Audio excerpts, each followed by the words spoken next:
Drugs అలవాటు పడితే ఆ పిల్లవాళ్ళు మీ చేతుల్లో ఉండరు. ఏ వ్యక్తి కూడా మన చేతుల్లో ఉండడు. అది నా బాధ.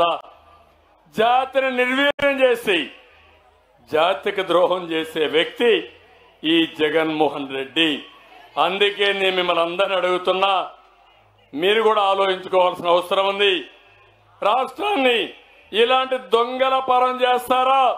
రాష్ట్రాన్ని కాపాడుకుంటారా? లేకుంటే గంజాయి డ్రగ్స్ కి ఈ రాష్ట్రాన్ని బలి చేస్తారా అని మిమ్మల్ని అందరిని అడుగుతున్నా. మీరే ఆలోచించమని మిమ్మల్ని అందరినీ కోరుతున్నా. ఇంకో పక్క 2019లో బాబాయిని గొడ్డలతో చంపేసి సానుభూతితో గెలిచిన వ్యక్తి ఈ జగన్మోహన్ రెడ్డి. అవునా కాదా? అవునా కాదా? ఇప్పుడు వాళ్ళ చెల్లెలే చెప్పింది, నన్ను ఎమ్మెల్యేగా పెట్టమని అడిగాడు. అడిగిన దానికి ఆయన చంపారు. ఆయన ఆత్మశాంతి కోసం వీవిడో పోటీ చేస్తారని నిన్నే చెప్పింది. ఆయన కన్న కూతురు చెప్పింది. అంటే గొడ్డలతో బాబాయిని లేపేసే వ్యక్తులు ఈ రాష్ట్రాన్ని పరిపాలించారు.